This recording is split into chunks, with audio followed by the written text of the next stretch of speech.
wabarakatuh. Ibu-ibu, di sini kita akan membahas tentang fisioterapi pada optimalisasi tumbuh kembang anak. Ibu-ibu apa kabar nih? Baik nggak? Alhamdulillah sehat, baik.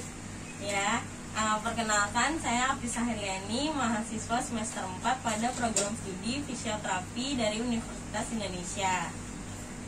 Sebelum kita membahas lebih jauh apa itu pertumbuhan, pertumbuhan adalah proses bertambahnya dimensi atau ukuran sel dan interseluler, berarti bertambahnya ukuran fisik dan struktur tubuh sebagian atau seluruhnya, sehingga dapat diukur dengan satuan, contohnya tinggi badan dan berat badan serta lingkar kepala. Jadi ada ukurannya dalam kilo atau enggak sentimeter.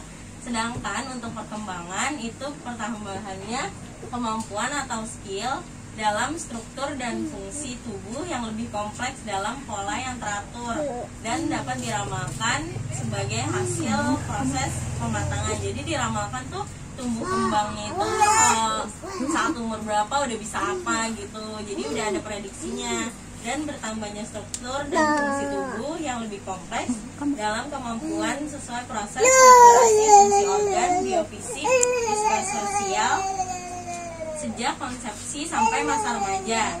Contohnya itu emosi, intelektual, bahasa, dan motorik kasar. Jadi kita harus kenali nih perbedaannya. Untuk pertumbuhan itu dapat dilihat dengan kasat mata dan dapat diukur dengan satuan, sedangkan perkembangan tidak dapat dilihat dengan kasat mata dan tidak dapat diukur dengan satuan. Kayak misalnya emosi kan kita nggak bisa ukur anak yang masih kecil sama yang udah gede kan, tapi perkembangan emosinya semakin meningkat, tapi nggak ada tolak ukurnya gitu. Nah, dari perkembangan ini ada 4 aspek, yaitu motorik halus seperti menulis, motorik kasar seperti berjalan, berlari, melompat, menaiki tangga, personal sosial, serta bahasa. Kalau dari 4 aspek ini ada yang gagal, itu biasanya mempengaruhi aspek-aspek lainnya. Jadi harus diperhatikan perkembangannya. Selanjutnya ada faktor utama yang mempengaruhi tumbuh kembang anak, yaitu ada 2 faktor, faktor internal dan juga faktor eksternal. Untuk faktor internal itu terdiri dari ras atau etnik, keluarga, umur, jenis kelamin, genetik, serta kelainan kromosom.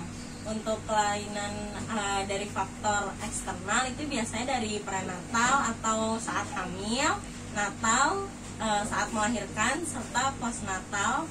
Dan postnatal ini terdiri dari gizi, penyakit kronis, lingkungan dan fisis, kimia, psikologis, endokrin, sosioekonomi, lingkungan pengasuhan, serta stimulasi dan obat-obatan. Jadi yang sini saya bold juga, lingkungan pengasuhan serta stimulasi itu menjadi faktor eksternal yang sangat penting dalam perkembangan anak. Kalau misalnya lingkungan pengasuhannya baik serta stimulasi yang maksimal, itu dapat memberikan perkembangan yang maksimal juga. Di sini saya juga menjelaskan kebutuhan apa yang dibutuhkan oleh anak dalam tumbuh dan kembangnya, seperti ASA, ASI, dan juga ASU sebagai penghantar dari pembahasan optimalisasi tumbuh dan kembang anak yang saya bahas pada hari ini.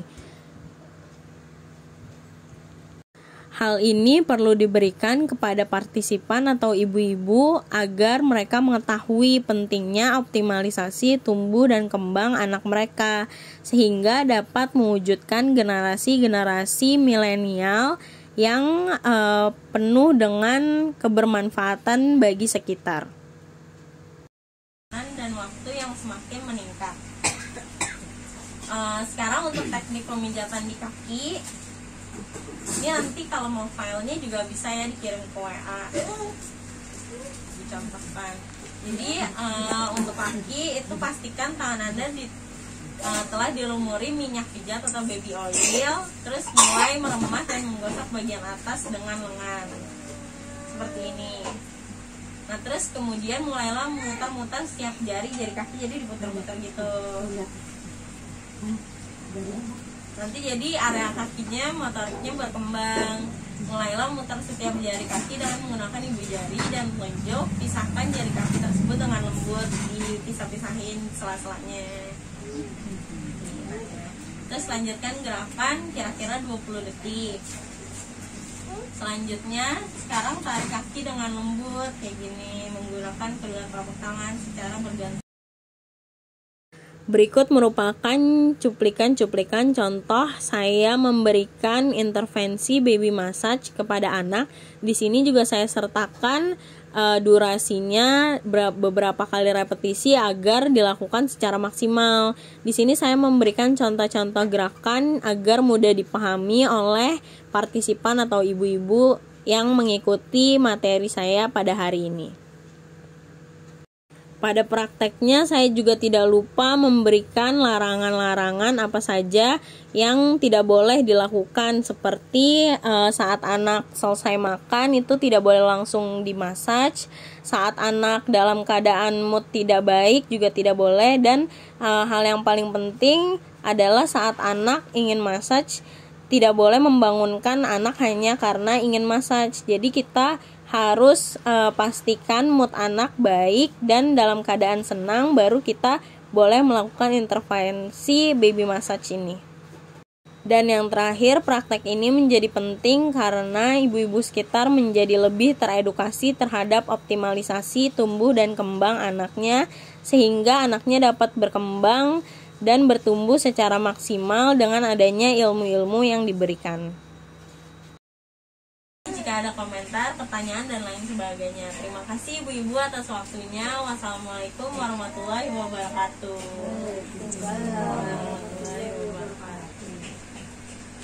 Ayo,